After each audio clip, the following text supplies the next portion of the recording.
여러분, 바르셀로나 거리를 걷다 보면 딱 하나 눈을 피할 수 없는 건물이 있습니다. 벽은 물결치고 발코니는 해골처럼 보이고 지붕은 마치 용의 등뼈 같죠. 이 기괴하고도 아름다운 건물의 이름, 까사바티오. 그런데 놀라운 건 이 건물이 처음부터 예술작품으로 환영받은 건물은 아니라는 사실입니다. 오늘은 안토니 가우디가 어떻게 평범한 주택을 살아있는 생명체로 바꿔버렸는지 까사바티오의 이야기를 해보겠습니다. 이 건물은 왜 만들어졌을까? 까사바티오는 1904년 바르셀로나의 부유한 사업가 조셉 바티오의 의뢰로 시작됩니다. 중요한 포인트 하나. 가우디는 새 건물을 짓지 않았습니다. 이미 있던 지극히 평범한 아파트 건물을 완전히 뜯어고치는 리모델링을 선택하죠. 당시 바르셀로나는 모데르니스메라는 새로운 예술 흐름이 한창이었고 부유층은 서로 경쟁하듯 가장 독창적인 집을 원했습니다. 그리고 바티오는 그 경쟁의 무기로 가우디를 선택합니다. 바티오는 처음엔 이렇게 생각했습니다. 차라리 다 부수고 새로 짓는 게 낫지 않을까? 하지만 가우디의 대답은 달랐습니다. 부술 필요 없습니다. 완전히 다른 존재로 만들면 됩니다. 그래서 가우디는 기존 구조를 남긴 채 외관, 내부, 지붕, 계단, 빛의 흐름까지 모든 것을 다시 설계합니다. 결과는 평범한 건물 안에서 전혀 다른 생명체가 탄생한 겁니다. 외관, 뼈와 물결의 파사드. 먼저 건물의 얼굴부터 볼까요? 까사바티오의 외벽은 직선이 거의 없습니다. 마치 바람이나 물결에 밀리듯 흔들립니다. 가우디는 믿었습니다. 자연에는 직선이 없다. 외관 전체를 덮고 있는 것은 트렌카디스라는 모자이크 기법입니다. 깨진 유리와 타일 조각을 불규칙하게 이어붙였죠. 그래서 아침에는 푸르고 정오에는 밝게 반짝이며 해질 무렵엔 어둡고 깊어집니다. 즉 까사바티오의 외관은 시간에 따라 표정이 바뀌는 얼굴입니다. 사람들이 가장 놀라는 부분, 바로 이 발코니입니다. 발코니는 철로 만들어졌는데 많은 사람들이 이렇게 말합니다. 해골 같다. 혹은 가면을 쓴 얼굴 같다.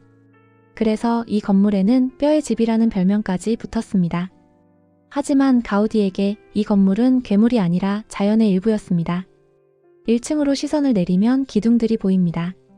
둥글고 비틀린 형태. 마치 거대한 뼈처럼 생겼죠. 이 기둥들은 실제로 건물을 지탱하는 구조물입니다. 가우디에게 아름다움과 기능은 나눌 수 없는 것이었기 때문입니다. 지붕과 상징, 용과 성조지의 전설. 이제 고개를 들어 지붕을 보세요. 까사바티오의 지붕은 누가 봐도 평범하지 않습니다. 비늘처럼 이어진 타일, 굽이치는 형태. 이건 단순한 장식이 아니라 카탈루냐 전설 속 용의 등을 상징합니다. 바로 성조지가 용을 무찌르는 이야기. 지붕은 용의 등, 십자가 모양의 탑은 용을 찌른 성조지의 창. 해골처럼 보이는 발코니는 용에게 희생된 사람들의 뼈다라고 해석됩니다. 까사바티오는 단순한 집이 아니라 이야기를 품은 건축물이었던 겁니다.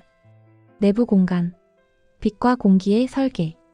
까사바티오의 진짜 혁신은 안으로 들어가야 보입니다. 가우디는 집은 사람이 숨쉬는 공간이라고 생각했습니다. 그래서 중앙에 거대한 빛의 안뜰을 만들었습니다. 가우디는 빛은 평등해야 한다고 생각했습니다. 그래서 층이 내려갈수록 타일색은 점점 밝아집니다. 이유는 단 하나. 어느 층에서나 같은 양의 빛을 받게 하기 위해서입니다. 그래서 위에서 아래로 내려다보면 마치 깊은 바다에서 수면 위로 올라오는 느낌이 듭니다. 까사바티오의 창은 단순한 창이 아닌 에어컨이 없던 시대에 자연 환기만으로 집안의 공기를 순환시키도록 설계됐습니다. 그래서 이 집은 조용히 스스로 숨쉬는 집입니다. 까사바티오에서 놓치기 쉬운 디테일. 손잡이 모양 계단의 곡선까지 모두 사람의 손과 몸에 맞게 설계되었습니다. 이 집은 보여주기 위한 건축이 아니라 사용자를 먼저 생각한 건축이었습니다. 내부에서도 외부와 마찬가지로 아름다움과 기능, 그 둘을 나누지 않았습니다. 까사바티오는 왜 논란이었을까? 1906년 가우디의 리모델링이 끝난 까사바티오가 거리 위에 모습을 드러냈을 때 사람들은 말문을 잃었습니다. 아름답다는 평가보다 이상하다, 괴물 같다는 비난을 더 많이 받았습니다. 하지만 시간이 흐르면서 사람들은 깨닫게 됩니다.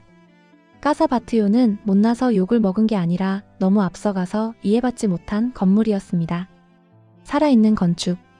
까사바티오는 지금도 바르셀로나 한복판에서 마치 숨쉬듯 존재합니다. 돌로 만든 건물이지만 파도처럼 흐르고 용처럼 꿈틀거리죠. 가우디에게 까사바티오는 거대한 실험장이었습니다. 직선을 버린 건축, 자연에서 가져온 곡선, 장식과 구조의 경계 붕괴, 빛과 공기를 설계하는 건축. 이 실험들은 훗날 사그라다 파밀리아로 이어지는 가우디 건축의 핵심이 됩니다.